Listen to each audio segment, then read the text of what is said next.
In this video, I'm going to show you how to program your Chamberlain keyless entry for your garage.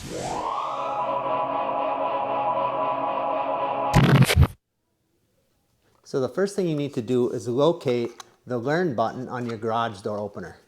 On my garage door opener, the button is right here.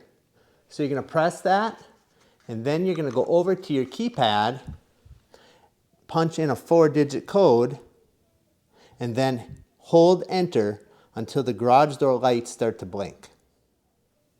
Okay, so let's run through that. We'll hit the button. The little light lit up next to it. We're going to enter a code on here. 1111. We're going to hold down enter. The lights flashed on the garage door opener.